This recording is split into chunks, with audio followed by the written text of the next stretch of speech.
Homeland 3 BHK premium gated community apartments at Balanagar near Kukatpalli Y Junction. ఏ రోజే site visit చేయండి, మీ కలల ఇంటిని book చేసుకోండి. ప్రెస్ మీట్ పెట్టి అందులో కేసీఆర్ అధికారులకు వచ్చిన తర్వాత బీఆర్ఎస్ పార్టీ అధికారులకు వచ్చిన తర్వాత మేము 3,50,000 కోట్లే అప్పు చేసినాము, అంతకంటే ₹1 ఎక్కువ అప్పు చేయలేదు అని చెప్తూ కేసీఆర్ అధికారులు రాకముందుకు 72,000 కోట్ల రూపాయల అప్పు ఉందని కేటీఆర్ చెప్పిండు. అది వాస్తవం. ఏది 72 కోట్లది 2014-15 సంవత్సరం అంటే కేసీఆర్ ముఖ్యమంత్రి నాటికి 72,658 కోట్ల రూపాయలు రాష్ట్ర ప్రభుత్వం అప్పు. అంటే 64 సంవత్సరాలు 18 మంది ముఖ్యమంత్రి పరిపాలన చేస్తే రాష్ట్రం పైన ఉన్న అప్పు 72,658 కోట్లని కేటీఆర్ స్పష్టంగా ఒప్పుకోవడం జరిగింది. రెండవది ఇంకో మాట ఏమన్నాడు, కేసీఆర్ అధికారం వచ్చినాక మరొక 3,50,000 కోట్ల రూపాయలు మాత్రమే అప్పు చేసిన, అమ్మతోడు అంతకంటే ₹1 ఎక్కువ అప్పు చేయలేదని కేటీఆర్ చెప్పిండు, హరీష్ రావు చెప్పిండు, కేసీఆర్ అందరూ చెప్పిండు. మరి అదే వాస్తవం అయితే రాష్ట్ర ప్రభుత్వం అంటే ఎఫ్ఆర్బిఎం లోన్ అంటే రాష్ట్ర ప్రభుత్వం ఖజానా నుంచి 3,89,673 కోట్ల రూపాయలు ఎఫ్ఆర్బిఎం కింద లోన్ తీసుకున్నారు. మళ్ళీ అది కాకుండా రాష్ట్ర ప్రభుత్వం గ్యారంటీలు ఇచ్చి 2,82,084 కోట్ల రూపాయలు. ఇవన్నీ కూడా లెక్కలు రాష్ట్ర ప్రభుత్వం ఇచ్చినటువంటి ఆర్థిక శాఖ సెక్రటరీ సందీప్ సుల్తానియా గారు ఈరోజు నాకు ఉదయం పంపించిన లెక్కలు చూసి చెప్తా ఉన్నారు. మరి రెండు కలిపితే 6,71,000 కోట్ల రూపాయలు. దీంతో పాటుగా పెండింగ్ బిల్లులు 40,000 కోట్ల రూపాయలు.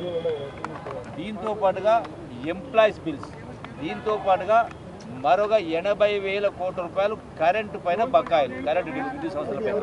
అంటే ఇవన్నీ కలిపి 8 అంటే ఆ 72,000 కోట్లు తీసేస్తే 7,30,000 కోట్ల రూపాయల అప్పు స్పష్టంగా కనపడతా ఉంది.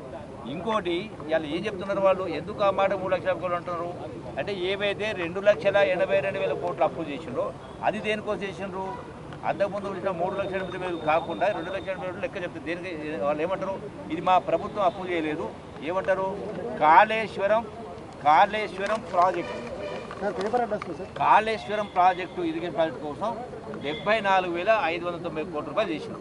ఈ అప్పు మేము చేయలేదు, కార్పొరేషన్ చేసింది అంటున్నారు. అంటే ఈ అప్పు కార్పొరేషన్ చేస్తే దేనికోసం కట్టింది, కాళేశ్వరం ప్రాజెక్టు కానీ ఇరిగేషన్ కానీ రైతుల కోసం. అంటే ఈ 74,000 కోట్ల రూపాయలు రైతులకి వెళ్ళి వసూలు చేస్తారా, చెప్పాలి కదా. మరి అట్లనే వాటర్ రిసోర్స్ కింద వాటర్ రెడ్డి కింద 14,000 కోట్లు. అంటే మంచినీళ్ళు తాగడానికి ఏదైతే మిషన్ బకెట్తో మాట్లాడారో 14,000 కోట్లు చేశారు. అంటే ఈ 14,000 కోట్లు నీళ్లు తాగుతున్న ప్రజలకి వసూలు చేసి కడతారా, చెప్పాలి కదా.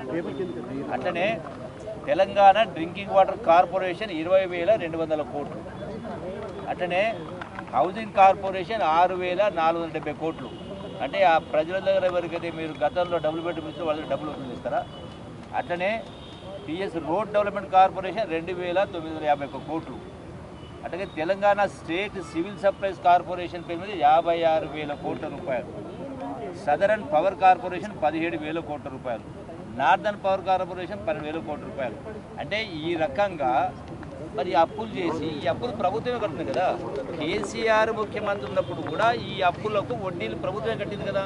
మరి మీరు అప్పు చేయకపోతే మీరు బ్యాంకులకు వడ్డీ ఎందుకు చెల్లించారు? మీరు ఉన్నటువంటి పీరియడ్లో మీరు బ్యాంకులకు ఎందుకు ఇన్స్టాల్మెంట్ కట్టినరు, ఎందుకు బుకాయిస్తూ ఉన్నారు? ఇట్లా నేను ఇప్పుడు కూడా చెప్తున్నా, ఇదేం అంతం కాదు కదా.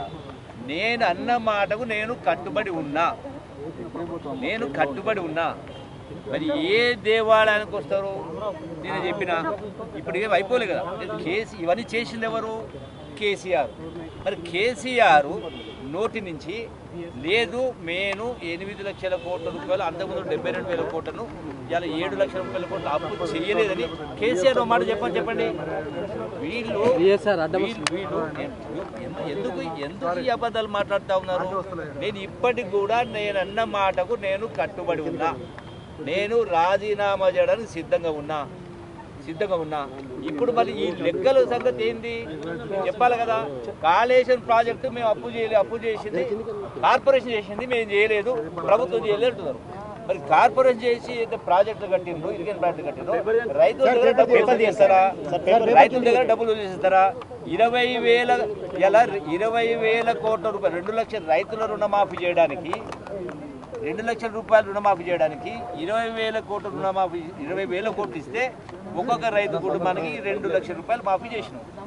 మరి మీ లెక్క ప్రకారం మీరు కార్పొరేషన్ చేసినటువంటి 2,80,000 కోట్లు రైతుల దగ్గర, అంటే వ్యవసాయ చేసే రైతుల దగ్గరికి వెళ్ళి నీళ్లు తాగే ప్రజల దగ్గర వసూలు చేస్తారా?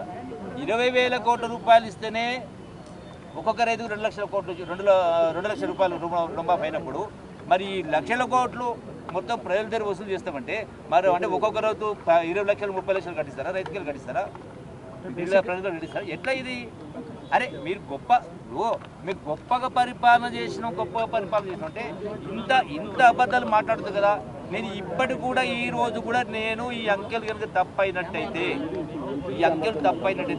నేను రాజీనామా చేయడానికి సిద్ధంగా ఉన్నా. కాదని ఒక మాట కేసీఆర్తో చెప్పే రాదు.